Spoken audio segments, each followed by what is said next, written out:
I was standing in our kitchen with rain still drying on my sleeves when my mother-in-law set her handbag on the counter and squared her shoulders.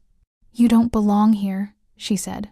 The words landed like a flat palm against my chest, familiar, practiced, final, and the house seemed to hold its breath around us. Under the ache, something calm and heavy formed inside me. If I could not belong by invitation, I would belong by deed.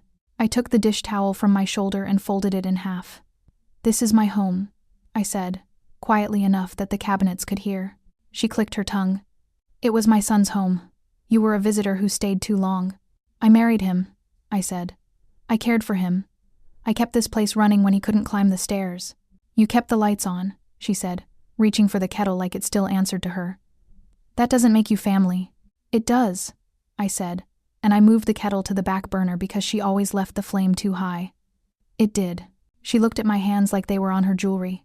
"The reception is at 4. Wear something respectful, and don't rearrange my china again." "The china is ours," I said. "You gave it to us for our 10th anniversary. I loaned it," she said. "You never understood the difference between having something and deserving it." I felt the rain cooling on my sleeves. "I'm not discussing this before we bury him." She adjusted the collar of her coat. "We already buried what mattered. The paperwork is just courtesy." "Is that why you told the florist to put your name on the ribbon instead of ours?" I asked. Her mouth tightened. "Don't be petty. Don't be cruel," I said. She lifted her handbag, then set it down again, building a small performance out of gravity. "When this is over, we'll talk about timelines. I'll give you a month. That's generous." "A month for what?" I asked. "To find somewhere appropriate." She glanced toward the ceiling. "An apartment closer to your job. Something manageable." "I work from here," I said, "and I manage fine." "The mortgage doesn't belong to you," she said, each word placed like a needle. "Neither does the deed." "I pay the mortgage," I said. "I pay the taxes. I pay the man who clears the gutters when the leaves choke them." "That's not the same as owning," she said. "It's closer than standing in my kitchen and announcing evictions," I said. She smiled without teeth. "Your kitchen. Listen to yourself." The back door creaked as wind pushed it against the frame. I reached to lock it. She watched my hand like a judge. "You'll come at 4, she said. "I saved you a seat with the family." "I am the family," I said. "You were married," she said, as if marriage was a temporary condition like the weather. "You were not born to us." "I didn't ask to be," I said. "I built a life here anyway." She picked up her handbag for real this time. "We'll sort the keys after the reception." "The keys can stay where they are," I said. "We'll see," she said, and she left a small storm of her perfume behind when the door closed. I stood still and let the house speak. It spoke through the clock's steady tick, the hum of the fridge he'd insisted we buy, the chair at the table where he used to read the sports page and pretend he didn't see me watching him. I wiped the counter in small circles. The towel caught on a chip we'd never bothered to fix. It snagged and held, like a reminder. On the bulletin board were the little things that make a life: a dentist card, a dog-eared takeout menu, the spare key tagged "back door" in his block letters. I pressed my thumb to the ink. It felt like touching his shoulder in the dark. The phone lit with texts. "Are you coming? We're leaving in 20. A neighbor sent a photo from the church basement, a line of silver coffee urns, a corner of a white arrangement that looked like a frosted cake. I typed, "I'll be there," and set the phone face down. In the hall closet, the coat he loved still hung on the top hook. I slid my arms into it and breathed him in until it faded and I was just a woman standing in a coat that didn't fit the same. When I came back to the kitchen, the kettle had cooled. I filled it again, set it on the back burner the way I liked, and watched, not for the boil, but for my hands to stop shaking. The drawer by the sink held our warranty papers, manuals, takeout coupons, and an envelope he'd labeled "House Important." I set it on the table. The flap was soft from years of opening. Inside were property tax receipts, a photocopy of an old refinance, a letterhead from the county recorder. I laid them in a neat row like cards. Her maiden name appeared on a line I hadn't noticed before, 2 signatures below his. My stomach tightened. I read it again, slower. 2 signatures. A date. A number I remembered from a conversation we'd had when money was tight and pride was tighter. I didn't know all the words, but I knew enough. I knew there were offices where buildings became paper and paper became law, and I knew the door to those places opened for anyone who asked politely and brought a pen. I put the papers back in the envelope and slid it under the phone book. My mother had done that when I was a girl, hid the important things under the obvious things because people look in the tin for sugar and never in the tin for bandages. The house held its breath again as a car passed slowly outside and then moved on. Somewhere upstairs, a floorboard settled like an old woman sighing. I took the keys from the hook and ran my fingers over each one: front, back, side gate, garage. I put them back, all except the spare he'd tagged. That one I tucked into the pocket of his coat. When I finally left for the church, I locked the door from the inside and pulled it shut behind me, the way he used to when he wanted the latch to catch just so. At the curb, I looked at our windows. One was crooked from the last storm, the caulk pulling a little. It would need tending. The porch light had a flicker I kept meaning to fix. The geranium in the blue pot was a stubborn miracle. I told the house, out loud, "I'm not going anywhere." Then I told myself in the same voice, "Tomorrow, I'll find out exactly how staying works." I walked to the car and laid my palm flat on the steering wheel until the shaking faded and my breath came steady enough to drive. I didn't start the engine. I sat with both hands on the wheel and listened to the tick of the cooling hood, then slid the key back out like I'd changed my mind about breathing. I went inside, and the house smelled like damp wool and coffee. I took the dish towel and wiped the counter in small circles, slow enough to hear the fabric sing against the laminate. I told myself it was just water I was cleaning, not the way her words clung to corners. I looked at the cabinets and remembered the day we chose the paint. He'd wanted something warmer. I'd said this white would make the room feel bigger. She'd called it cheap apartment white, and then smiled at him like she'd done me a favor. My phone buzzed on the table. A neighbor had sent a photo from the reception. My mother-in-law standing under the church's crossbeam, chin high, her sisters arranged like pearls around her. "We missed you," the text said, but the picture said I wasn't necessary. "Looks like you're running the show," I texted back, and then erased it. I sent, "Thanks for the update," with a little heart. I slid the phone under a magazine and wiped the same circle again until the towel snagged on the chipped edge.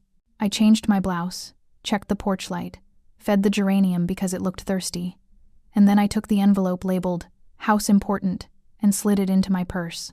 If I wasn't welcome at the cake table, I could at least be welcome where the records lived. The county recorder's office was in a low building that used to be a bank, the kind of place where carpets remember every shoe. A sign taped to the door said, "No food or drink," in capital letters that had been photocopied too many times. Inside, the fluorescence hummed like an old beehive. I signed in with the pen chained to the counter. My hand shook when I wrote my last name. It steadied when I wrote my first. "Can I help you?" the clerk asked. She was the kind of woman whose lipstick matched her stamp pad, and she did not look like she had time for grief. "I need to look up a property," I said, spelling the street and apologizing to the air. "I live there. We can't give legal advice," she said, already turning her monitor. "But we can show you what's been recorded." "That's all I need," I said. She pulled up the parcel like she was opening a file on an ex-boyfriend. "Refinance in 2016. Equity line 2 years later. Here," her finger tapped the glass. "There's your husband's signature. And here, another tap. Your mother-in-law." I leaned in. "She's not on the deed. She's on the refinance," the clerk said. "Which means she has an interest tied to that instrument. See the writers?" I didn't. Not really. But I saw my husband's handwriting in the margin of a scan, his little joke, a tiny checkmark he'd draw when he was tired. I swallowed. "What does that mean for me?" "We can't say what it means," she repeated, softening for half a breath. "But I can print the documents. You can take them to an attorney. I can pay for copies," I said, and I reached for my wallet like I was buying back a piece of my own skin. The printer coughed out pages. She clipped them together and slid them under the glass. "There's also this one." Her nail tapped a paragraph I wouldn't have noticed. "Standard language, but people miss it." "What is it?" I asked. "Transfer and buyout provisions," she said. "If one party wants to be bought out, and the other is an occupying spouse, there's a process. Appraised value, clear the liens, tender payment of the interest. We can't tell you how to do it, but we can tell you it exists." "It exists," I repeated, like a person repeating a diagnosis that won't kill her. She lowered her voice. "If you're dealing with family, bring a calm person and a pen that doesn't skip." "I'll bring both," I said. I took the stack to a table and read every line like I was learning a new prayer. There it was, right in the middle of the page, a clause no one had ever said out loud at Sunday dinners. If the occupying spouse cleared the outstanding debt and offered a buyout at a documented percentage. The release had to be executed. It sounded like a dare wrapped in manners. The clerk came back with another sheet. "Lien statement," she said. "Shows what's open." The number wasn't small. It didn't scare me either. Money has a tone when it's the cost of staying. It hums, but it doesn't scream. "Do you need anything else?" she asked. "I need to stop shaking," I said, and we both smiled like women do when the floor is only half ice. She nodded like she'd seen 100 versions of me that morning. "Records are public," she said. "That's what I always tell people." I paid, signed where she pointed, and tucked the copies into a folder she labeled with the parcel number, as if the house had a hospital bracelet now. In the lobby, a man argued about a boundary line while his toddler fed crumbs to a plastic fern. I stood by the map on the wall and traced our street with my finger. It curved the way it always had, from the bus stop to our driveway like a sentence that knew how it wanted to end. On my way out, the clerk called, "Good luck," without looking up. "Thank you," I said. My voice sounded steady, almost practical. There are kinds of luck you make with receipts. In the parking lot, the wind pushed papers against my legs. I climbed into the car and shut the door before anything could fly away. I smoothed the copies against the steering wheel and pressed my palm on the paragraph that mattered until the ink warmed under my skin. "You're not leaving," I told the woman in the rear view who looked like me. "You're coming home to it." I folded the photocopies like talismans and told myself out loud, in the car where no one could hear me, that I wasn't leaving this house, I was coming home to it.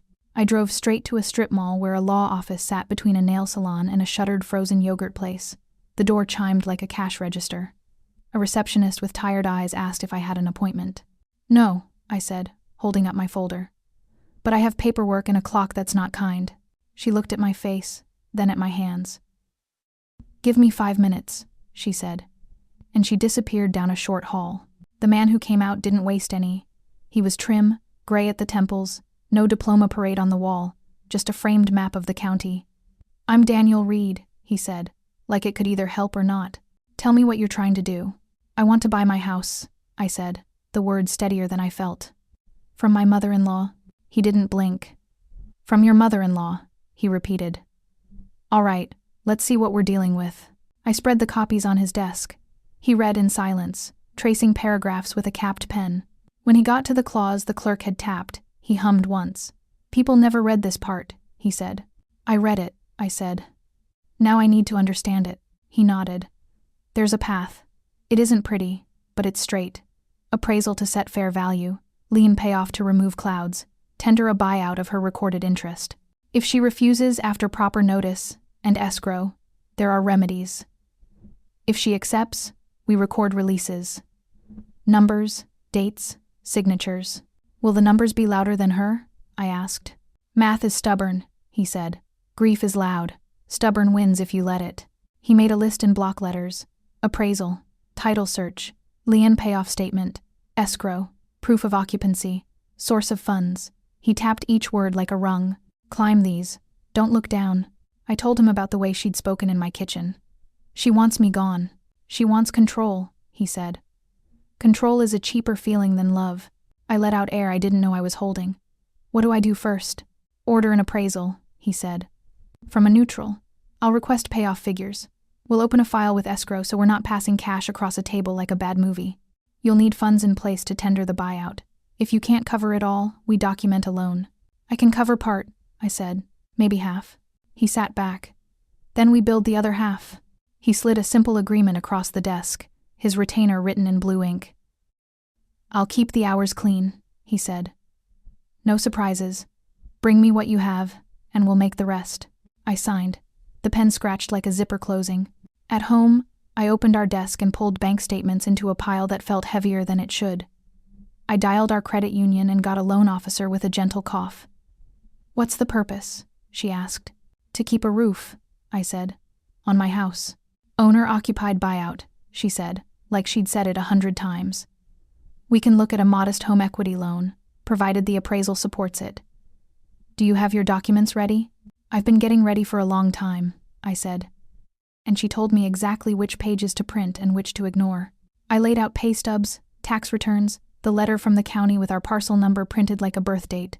I wrote dates on sticky notes so a stranger could follow the path without asking me why we'd bought a fridge the year the furnace died.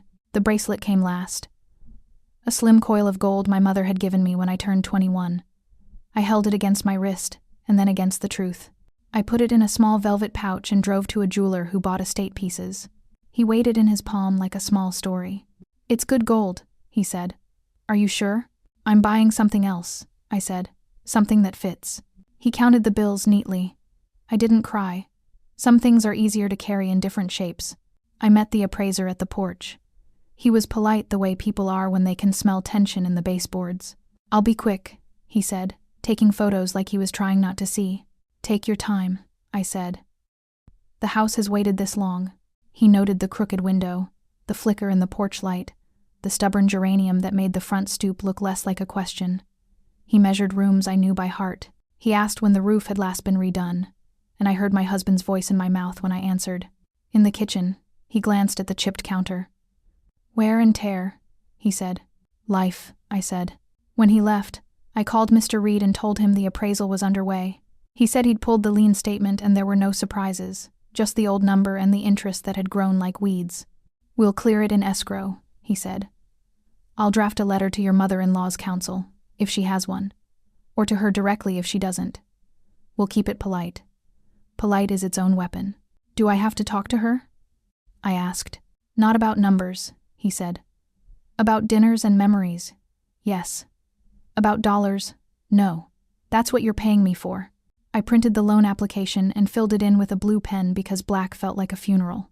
When it asked for purpose, I wrote, "Home buyout," and then added, in the margin where no one would look, "belonging." At the credit union, a woman stamped dates onto a checklist and slid me a packet. "Initial here, sign here, date here," she said, rhythm like a song. Each page I signed felt like tugging a seam closed. Nobody else had bothered to stitch it because they never thought it would tear. When I walked back to the car, I looked at the bracelet-shaped space in my purse and felt lighter instead of less. Keepsakes turn into keys when you need them to, Mr. Reed called that evening. "The payoff figure is in," he said. "It's within the range we discussed. With your funds and the loan, it's feasible. Next up is the formal offer to buy out her interest.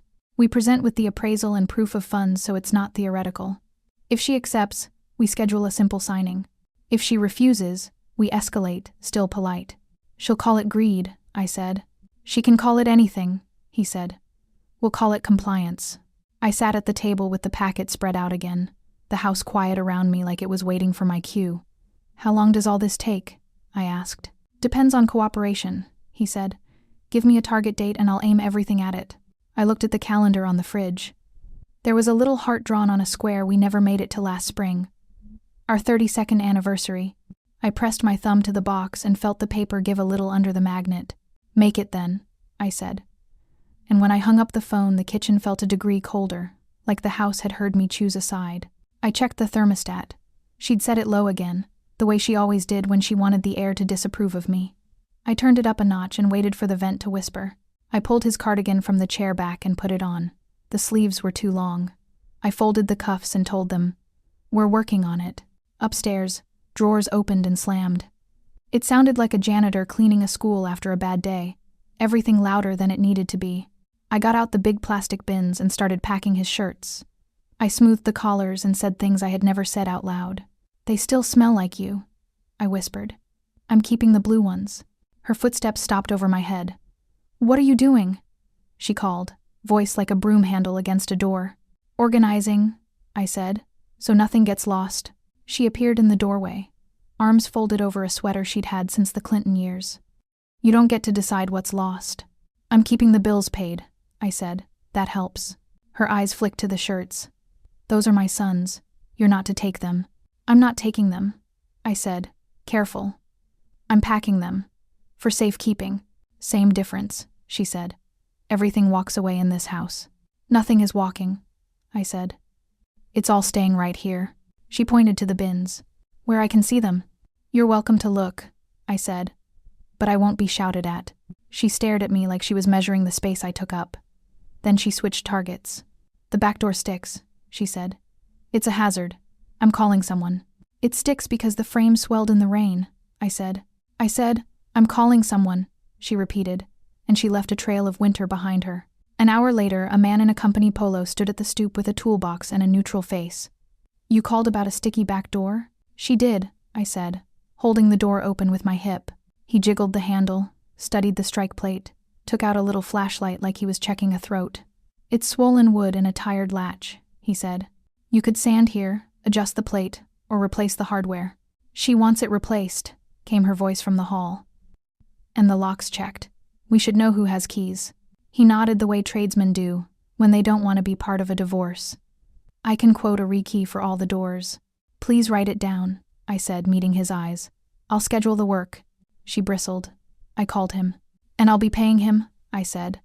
"We'll do it properly, after we finish some paperwork." He scribbled on a card and handed it to me. "You can set the date with the office."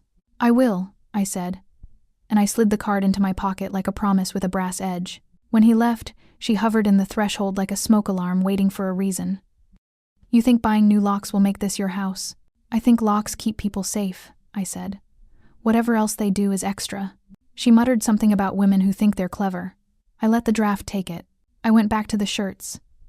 I laid his cufflinks in a small box with a rubber band around the lid. I found the old baseball cap he wore to mow the lawn and I put it on my head, just to feel how the brim sat over my eyes.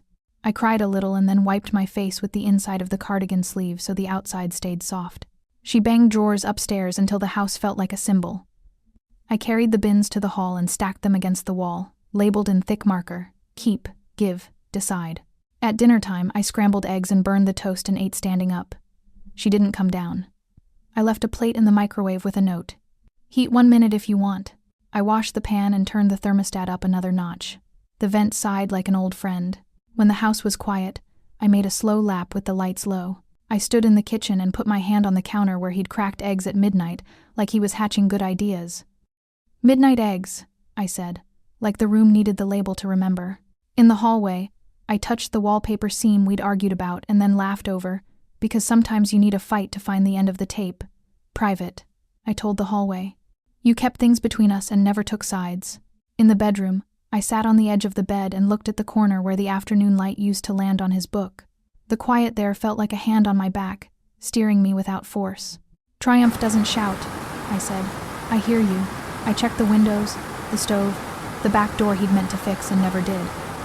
I locked it, then unlocked it, then locked it again to hear the click I'd be changing soon. Downstairs, I pulled the file of documents from the bottom drawer. The folder was too thin to hold so much future. I slid it under the mattress, dead center, the way my mother hid cash when she didn't trust the roof. I lay down and put my hand over the place where the folder lay, feeling the outline with my palm like you check for a heartbeat in the dark. From upstairs, a drawer closed without slamming. The house settled. "Soon," I whispered to the ceiling we had painted ourselves. "Soon it will be settled." The vent kicked on. Warm air feathered my fingers. I kept my hand where the deed would be, a steady heat under my skin, and let my eyes close on the thought of new locks, a signed release, a pen that didn't skip. In the morning, my phone buzzed with the appraiser's email, the subject line neat as a receipt. I opened the report at the table, braced for a number that would throw me, and there it was, high enough to make my head go light, not high enough to knock me down. Money is cruel when you have no choice. I had finally given myself one. I called Mr. Reed. "It came in," I said. "Good," he said. I could hear papers moving. "Within the range?" "It's a climb," I said. "But I've got rungs." "Then we keep climbing," he said. "I'll fold it into the buyout letter. Proof of funds, appraisal, escrow instructions. Numbers make the conversation small." I wrote that on a sticky note, "make the conversation small," and put it on the fridge next to the heart on the calendar. By noon, voices rose from the dining room like birds let out of a box. I stepped in and stopped. She'd laid her best china on the table without asking, the gold rims bright under the chandelier. Her sisters were already seated, pearls and soft cardigans, eyes traveling over my house like tourists. "I brought the lemon bars," one said. "Not to me." "Of course you did," my mother-in-law said, arranging forks like tiaras. Then, louder, "Some women marry above their station and never learn the furniture isn't theirs." I set a stack of napkins on the buffet. "Coffee?" I asked. "We'll have proper tea," she said. "But if you insist." "I insist on coffee," I said, and I went to make it strong. While it brewed, I heard her again, the same careful volume meant for every ear but mine. "He was too generous," she said. "Bless him." "Bless him," her sisters echoed. The way people do when they're blessing themselves. I brought in a tray mugs, cream, sugar, the good spoon. I poured for each of them, steady, careful not to rattle. Cream or black? I asked. Black, one said, already reaching for sugar. Cream, the other said, not looking at me. My mother-in-law didn't answer. She lifted her cup and tasted it with a verdict-ready calm. Bit strong, she said. It holds milk, I said, and I smiled a small, clean smile that felt like a blade hidden in linen. They talked over saucers, over who brought what to the church, over who said what about the flowers, over how grief makes some people possessive in ways that don't look nice. I collected plates and let the clinks stack up in my chest and then slide out again like coins. When the doorbell rang, I stepped away. It wasn't a guest. It was a courier with a brown envelope and a clipboard. Delivery for you, he said, checking my name. I signed. The weight in my hands felt like a book I was finally old enough to read. I didn't open it in the hall. I tucked it under my arm and moved to the pantry, the only room the gossip couldn't reach. The jars on the shelf looked back at me with his careful handwriting. Basmati, Pinto, Faro, like a row of patient men telling me the right order of things. I shut the door with my hip and slipped my finger under the flap. Evergreen title escrow package, the cover said. My full legal name was printed across the top, spelled correctly. Both N's, no extra E. I said it out loud to the pickles like a woman introducing herself at last. The phone rang in my pocket, a number I didn't know. This is Carla from Evergreen Title, a bright voice said. Just confirming receipt and verifying details. I have the packet, I said. I'm in my pantry looking at it. That's a first, she laughed. All right. Can you verify your mailing address and date of birth? I did. She repeated the figures we'd need to bring to closing, the payoff number, the exact cents that would clear the lien like scrubbing a stain. We'll need signatures on the escrow instructions and the buyer's affidavit, she said. We'll schedule the buyout signing as soon as the release is ready. Do you have counsel? I do, I said. He has better handwriting than I do. Perfect, she said. You'll bring ID to closing. We'll have a notary. Any questions? Just one, I said, staring at the neat line where my name lived. Will there be a deed with my name on it? There was a smile in her voice. There will. I hung up and touched each jar again. Basmati, Pinto, Faro. Labels matter, names matter, doors matter. When I stepped back into the dining room, the conversation tripped over itself and straightened. She looked at the envelope. What's that? House paperwork, I said. Let me see, she said, holding out her hand like we were exchanging hymnals. I'll bring you what you need to sign when it's time, I said. Through counsel. Her mouth flattened.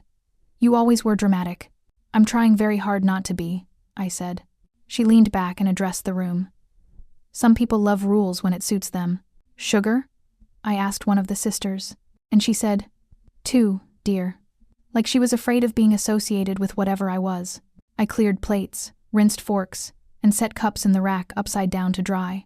In the pantry, I slid the envelope into a folder and pressed it flat with my palm like I was ironing the future. By evening, the house was quiet again, lemon and coffee in the air. I opened the packet at the kitchen table and read every page.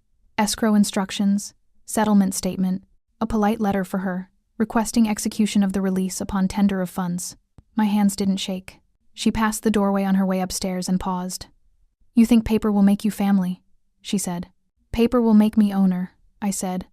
Family is the part I keep offering anyway. She made a sound that wasn't a word and kept walking. I gathered the pages into their stack, lined the corners, and slid them into the folder with my name on it. Then I took out the iron and a plain blouse, white that wasn't cheap, and smoothed the collar with slow strokes until it lay the way I wanted. I opened the little dish on my dresser and picked up the pearl studs. I laughed, quiet and sure, because war could be waged with gentleness too. I wore the blouse and the pearl studs and drove to Evergreen Title with my folder seat-belted in beside me like a small, stubborn passenger. In the lobby, a fountain pretended to be a creek. The woman at the front desk checked me in and handed me a laminated pen like there were rules about ink. Conference 2, she said. Your party is on the way. Carla waved from a glass door, bright as her phone voice. We'll keep this simple, she said. Funds have posted, payoff is ready. We'll review the settlement statement, then releases, then recording authorization. I nodded. Simple was the right lie for a day like this. The door opened behind me, and my mother-in-law swept in wearing Triumph-like perfume, a new scarf tied tight enough to hold up her chin. You might have told me to arrive earlier, she said to Carla, as if punctuality were a favor she had bestowed. We're right on time, Carla said, neutral as a straight edge. Please have a seat. My mother-in-law sat and arranged her handbag on the table like a pet with opinions. Where is the buyer? She asked. Carla looked at me. Here. The color left my mother-in-law's face in waves, like someone had pulled the plug. No, she said, a small laugh breaking in the middle. No, this is a mistake. Mrs. Talbot, Carla said gently, we sent the notice and the packet. Today is the execution of the release and the buyout of your interest. The buyer is, she glanced at the file, Mrs. Talbot. I am Mrs. Talbot, my mother-in-law snapped. So am I said, steady. We both are. Today I'm the one with the check. She reached for anger like a cane. I will not sign away my son's house to a woman who— Ma'am, Carla said, the kindness gone from her edges. No one is signing away anything that isn't already defined. The lien is being paid. Your recorded interest is being bought out at the appraised value per the clause you acknowledged. The taxes will be current. The house will be secure. This is a release, not an eviction notice.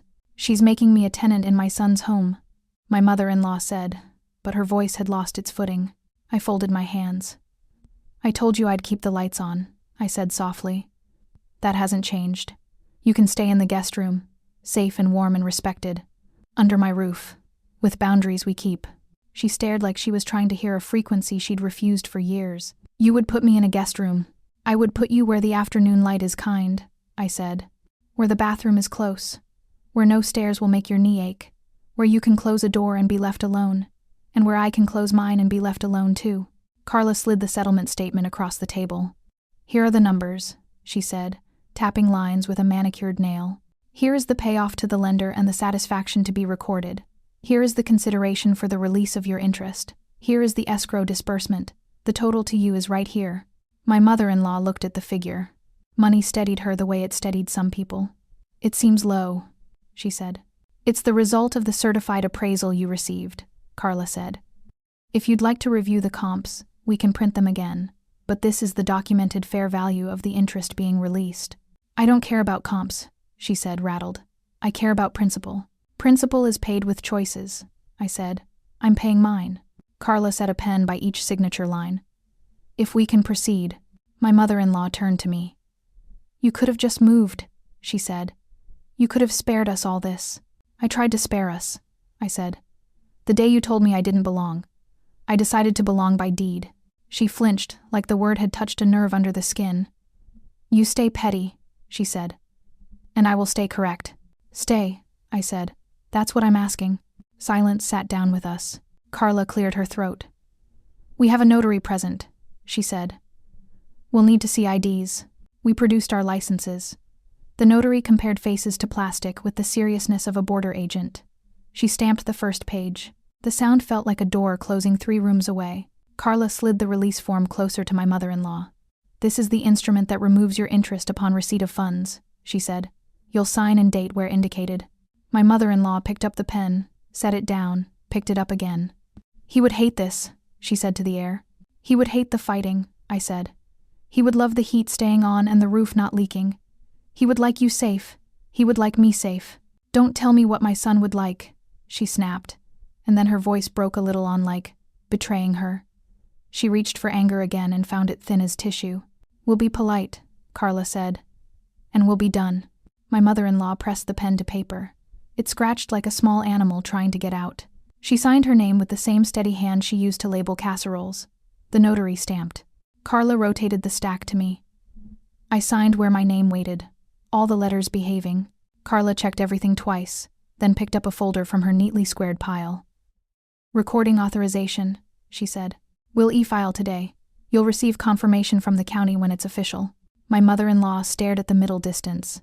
So that's it. That's the hard part, Carla said. Next is just clerical miracles. I reached into my bag and placed the cashier's check on the table.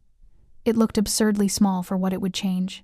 Carla slid it into the file with practiced hands, as if she did this all day, every day, which she probably did. My mother-in-law lifted her chin. You expect gratitude for this. I don't, I said. I expect silence when the heat is set to 70 and the door is locked at night. I expect the guest room to be your room, with your things, and for us to be kind or quiet. I expect us not to turn the hallway into a courtroom." She looked at the table, at the pen, at the stamp, at me. "I'm not helpless." "I know," I said. "That's why you're staying." Carla stood. "Congratulations," she said, same tone she probably used with everyone from sweet newlyweds to feuding cousins. "We'll be right back with your copies." The door clicked shut behind her. The room went still except for the fountain pretending to be a creek. My mother-in-law reached for her handbag and paused. "He used to bless the house on Christmas Eve," she said suddenly, not looking at me. "He'd touch the door frames. Silly tradition." "It wasn't silly," I said. "He believed in keeping things." She nodded once, a movement so small I might have imagined it. "I'll need help moving my sewing machine," she said. "I'll help you," I said. "We'll keep the afternoon light on." Carla returned with a tidy stack. She slid the deed to me, thick as a family Bible, and I pressed my palm to it the way a woman blesses her own forehead. I drove us home in a silence that wasn't hostile, just full. The deed sat in my bag like a quiet animal learning my scent. She carried her scarf in her lap and watched the neighborhood pass, as if the houses might change their minds about where they stood. "Dinner first," I said at the curb. "Then we'll move rooms." "I don't need help," she said, already reaching for the door handle. "I'm helping anyway," I said. "It'll go faster." We ate quickly, chicken and green beans, the kind of meal that doesn't require new opinions.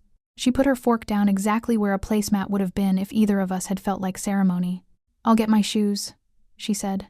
I rolled my suitcase from the spare room to the master. The wheels clicked over the threshold like counting beads. Her footsteps crossed the hall in small, efficient trips. Shoes, then a bag of scarves, then a sewing box that rattled like a drawer full of weather. "Guest room gets the good afternoon light," I said from the doorway. "The outlet by the window works now. I replaced it last winter." She opened the closet and stared into it like a witness. "Where do sweaters go?" "Left side," I said. I cleared that shelf. I folded each sweater as if it could feel my hands. Neat thirds, stacked by color. They were soft, good wool, the kind you buy once and mend forever. I folded them like apologies I didn't owe and set them on the shelf she pointed to.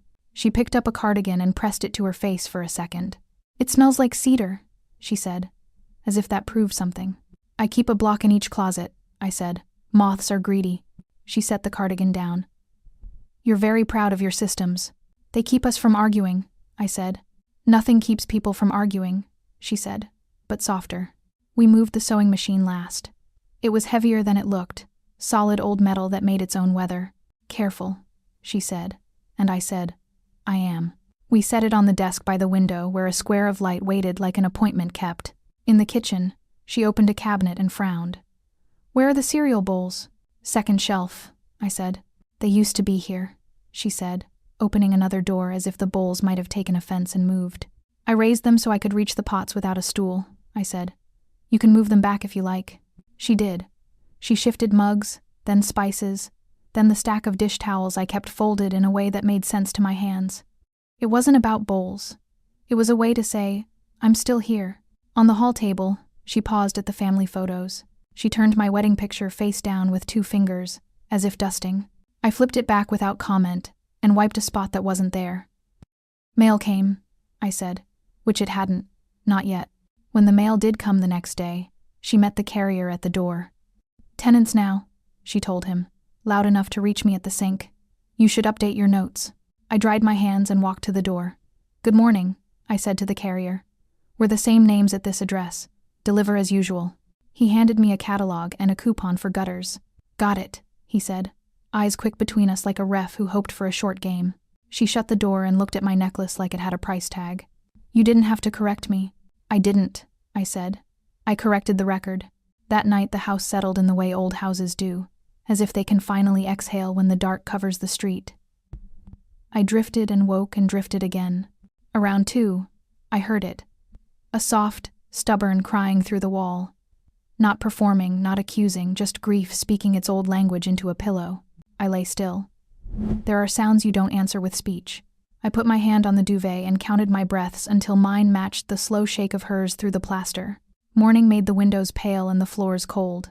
I put the kettle on low and watched the blue ring steady itself. I carried a cup of black tea down the hall, both hands around the heat. I didn't knock. I set the cup on the floor beside her door and walked away before she could reject it. In the kitchen, I stood by the sink and listened to the house inhale and hold. She came out when the kettle clicked back to silence, her hair tidy, her mouth set in that weekday line. She went straight to the bathroom and then to the kitchen. She didn't look at the counter. She washed a single spoon like it had sinned. "Tea," she said finally, as if reporting a sighting. "Outside my door." "It was warm," I said. "That's all." She pulled down the cereal bowls back where she'd put them and set one on the counter. "It was too strong." "Add milk," I said. "It holds." She poured cereal like counting and milk like forgiveness. We took our usual seats, the ones we'd both kept without agreeing on them. The light from the yard crawled across the table in a stripe.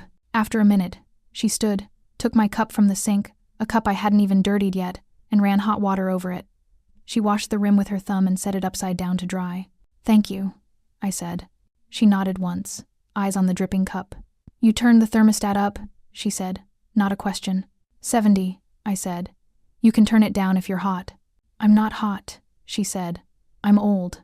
"We can be both," I said. And that finally made her almost smile. We ate in a quiet that wasn't hostile, just full. The clock in the hall clicked like stitching. She lifted her bowl, rinsed it, and set it in the rack without noise. Then she took the empty teacup from the drain board, dried it with my clean towel, and placed it back in the cabinet on the shelf she'd claimed, all without looking at me.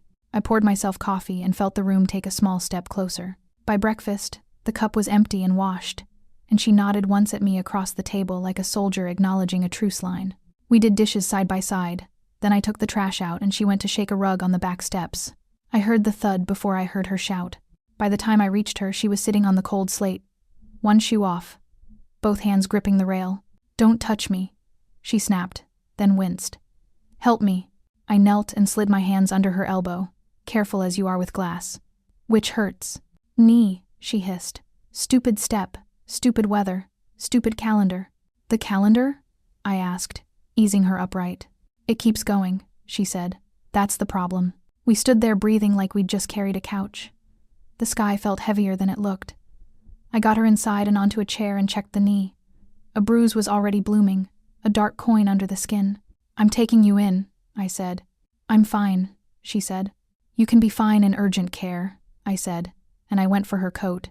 She didn't fight me past the door. In the car, she held her purse like a shield and stared at the glove compartment. "Don't tell them I fell," she said. "Tell them I tripped." "I'll tell them your knee hurts," I said. "They can call it what they like." The waiting room hummed with coughs and fluorescent lights. The TV ran a game show with the sound off. I filled out the form while she read the questions out loud as if correcting them. "Do you feel safe at home?" She read. "Yes," I said, writing yes. "Do you use a cane?" She read. "Sometimes," I said. "We can get you one." "I'm not an exhibit," she said, but quieter. A nurse wrapped an ice pack in a thin towel and handed it to her. She pressed it to her knee and closed her eyes. "This chair is mean," she said. "They all are," I said. We sat like that. A pair of people who had run out of small talk on the way to the big parts. She opened her eyes and looked at the far wall. "My first mother-in-law kept her coat on the whole first winter," she said. "Sat in my living room like she was waiting for a bus." "What was her name?" I asked. "She never learned mine," she said. "Called me girl. I asked my husband to set a boundary. He said she was old. I decided then I would never be the woman sent to the guest room." I nodded. "How did that go?" "I stood my ground," she said. "And I made other women move." We watched a doctor walk by in soft shoes. A child fussed. A vending machine made a sound like a sigh. "The guest room isn't a punishment," I said. "It's a promise." She cut her eyes toward me. "To whom?" "To both of us," I said. "That the house won't be a battleground. Not anymore. Not for either of us." She adjusted the ice pack. The towel darkened with condensation. "You sound very sure." "I'm practicing," I said. A tech called her name. We followed. A slow parade down the hall. In the exam room, she let me untie her shoe and pass it to her like we'd always done that. The physician's assistant pressed and rotated and ordered an X-ray to be safe. Nothing broken, just a bruise and a lecture about careful steps. On the way back to the waiting area, they sat us for 10 minutes with new paperwork. She looked at her knee the way people look at storms on the weather radar. "Ugly," she said. "Bruises change their minds every day," I said. "They don't stay ugly forever." She watched me sign a consent form. "You didn't gloat," she said, surprised. "I don't know how to gloat," I said. "I know how to heat soup." That's not the same thing, she said, but her mouth softened. We waited in the quiet again. She rubbed the edge of the ice pack with her thumb. You keep saying promise, she said. What is it you think you're promising? To keep the taxes paid, I said. To keep the heat on, to lock the doors, to leave the afternoon light for you and the night quiet for me. That's a list, she said. Not a meaning. I swallowed. You asked, I said. You'll get both. She tilted her head, inviting or daring. I couldn't tell. What does belonging mean to you then? If it isn't just your name on a deed. I watched the automatic door open and close for strangers who didn't know our names or our kitchen. I took a breath that felt like the first one after a stopped elevator moves again. It means I have a key, I said, and I use it with care. It means my pictures can face the room. It means when I buy groceries, I don't ask permission to store them where they fit. That's still a list, she said, but thoughtfully. It means, I added, when you fall, I drive. She looked at the floor. I didn't fall. You tripped, I corrected, and I drove. The PA came back with instructions and a small bottle of pills, the kind that promise relief and deliver naps. We signed 3 more lines, collected a printout, and stood very slowly. Outside, the air had that clean after rain smell that tricks you into thinking things are simpler than they are. I helped her into the car, buckled the belt when her fingers couldn't find the click. I can do it, she said. And then, after it clicked, thank you. You're welcome, I said. Home? Home, she said, and the word sat between us like a cautious animal. We drove with the radio low. She watched the neighborhood pass. You know, she said, touching the ice to a new spot. I decided long ago not to be the woman sent to the guest room. I know, I said. Maybe I became the woman who sends other women there, she said. Maybe, I said. Or maybe you became the woman who likes a view. She snorted, which was the polite cousin of a laugh. We turned onto our street and every house looked like itself. On the drive home, I said it out loud. Belonging meant having a key, yes. But it also meant being the one who brought soup without being asked. We pulled into the driveway, and I parked close to the curb so she wouldn't have to step down far. I got her inside, set her on the couch with the ice pack and a blanket, and heated chicken broth until it turned honest. I put the bowl in her hands and a napkin under it because she hated when condensation wet her lap. You don't have to hover, she said. I'm not, I said. I'm orbiting. She took a spoonful, made a face, and then took another. Too much pepper, she said. I'll write that down, I said. And I actually did, on the pad by the phone. Less pepper next time. We started keeping a list on the fridge for groceries. 2 columns, no commentary. She wrote plums, with a period like it was a sentence. I wrote paper towels, and added a hyphen, because I couldn't help myself. We made a rule that whoever cooked chose the music. The first night she played a station with violins that sounded like rain remembering itself. I made pasta and said nothing when she salted it at the table. Quiet days, I suggested, pointing to the calendar. Tuesdays and Fridays. We say what we need in the morning, and then we let the house be quiet. She considered it like a contract. No visitors on those days, she added, unless they call first. Done, I said, and we both nodded like we had just set down something heavy without dropping it. On a Sunday, she stood by the stove with a measuring spoon and announced, in a voice that pretended it was the radio, "Today we will teach the roast that manners matter." She showed me the way she sliced the garlic thin and tucked it into the meat like little truths. "Don't rush the browning," she said. "Let it be forgiven for being stubborn." "That's a life lesson," I said. "I don't do those," she said, but the corner of her mouth said she did. While it simmered, she told me stories about the old pots, how her mother cooked with one pan and a distrust of recipes. I told her how he used to sneak a pat of butter into everything when my back was turned. She rolled her eyes. "He learned that from me," she said, like she was donating the credits. I took the deed out of the folder once, just once, slid it into a simple frame, and then put the frame in the drawer where only I would see it. The power had already done its work by not needing an audience. When I closed the drawer, I could breathe in that new way where your ribs don't argue with each other. Family came like they always do when news runs out, to sniff at the change like dogs at a new fence. The loud cousin arrived with a cake and a tone that said she'd come to salvage what could be salvaged. "We heard you had paperwork," she said at the door, almost congratulating me, and almost not. "Come in," I said, and I stepped aside so she had to pass me to get to the hallway. "Shoes off, please. We're keeping the floors easy." She blinked, then slipped off her heels like a girl at a school dance. In the living room, she opened her mouth to build a conversation out of heavy bricks. I handed her a plate and asked if she preferred coffee or tea. She chose tea, and her voice dropped a key. Another cousin wandered to the family photos and stalled at the sight of the wedding picture facing forward again. "Nice frame," she said, trying to sound neutral. "Thank you," I said. It was his favorite. My mother-in-law sat up straighter when people came, putting the ache in her knee on mute. "We're well," she told them before they could ask. "Things are being handled." "By whom?" the loud cousin said. "By us," she said, and she made us sound like a door that closed properly.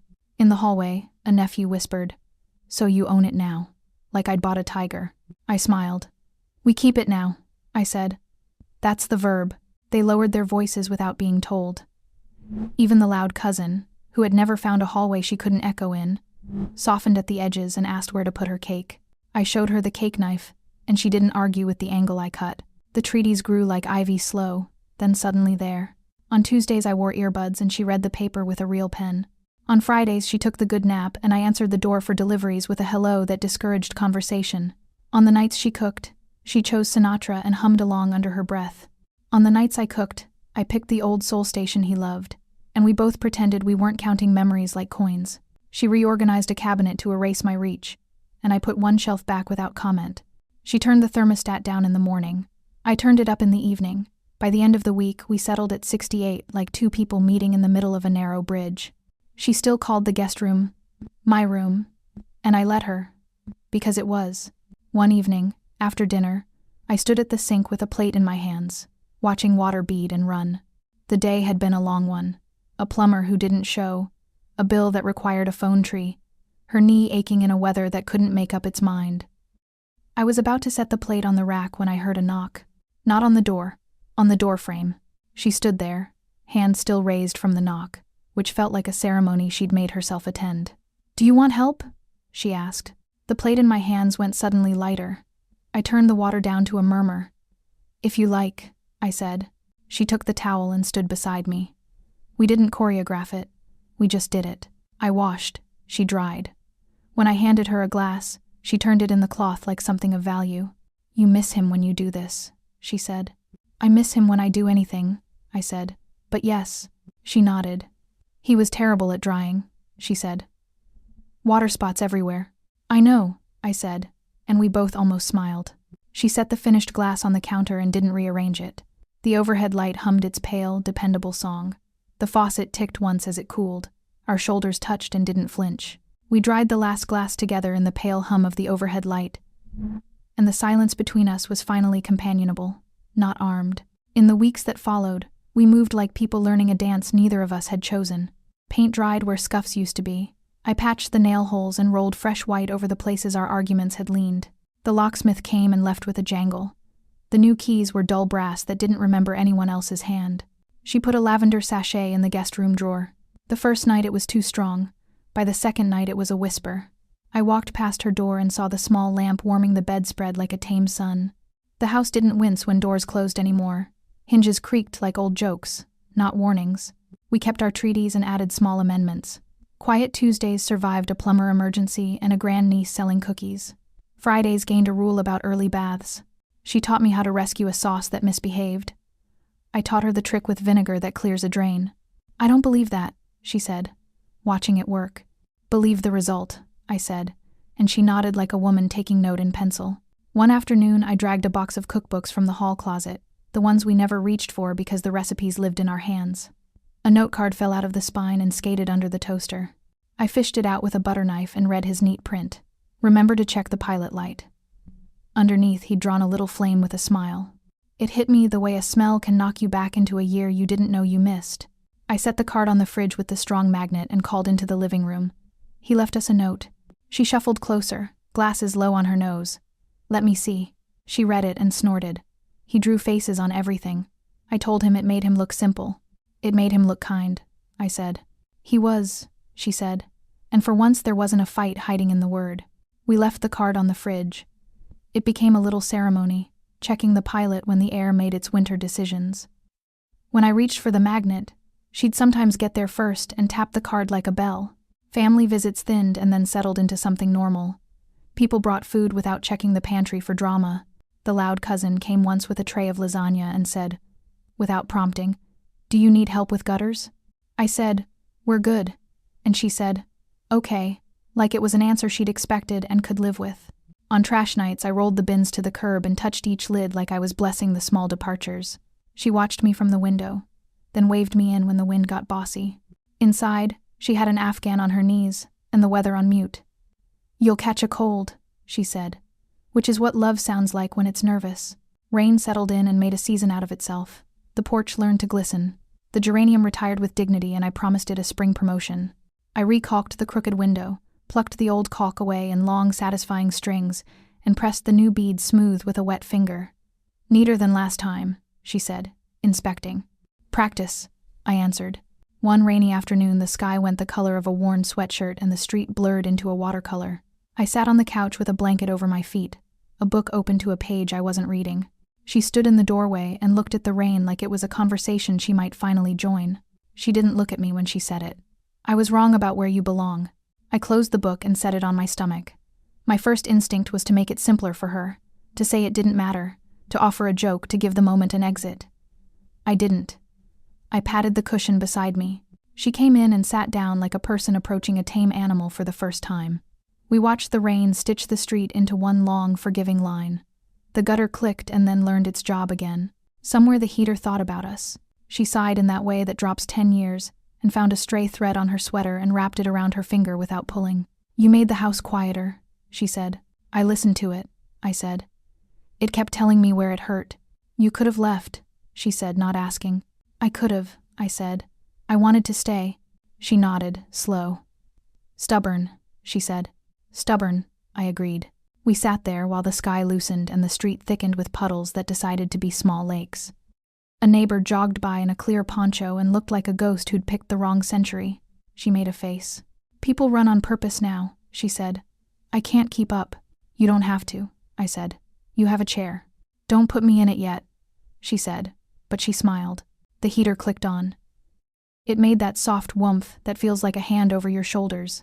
She pulled her sweater tighter and looked, for a second, like the girl in the old photo who wore her hair in victory rolls and wasn't afraid of anything she could name. In a voice almost shy, she said, "Thank you for keeping us." And I realized the house and I had kept each other.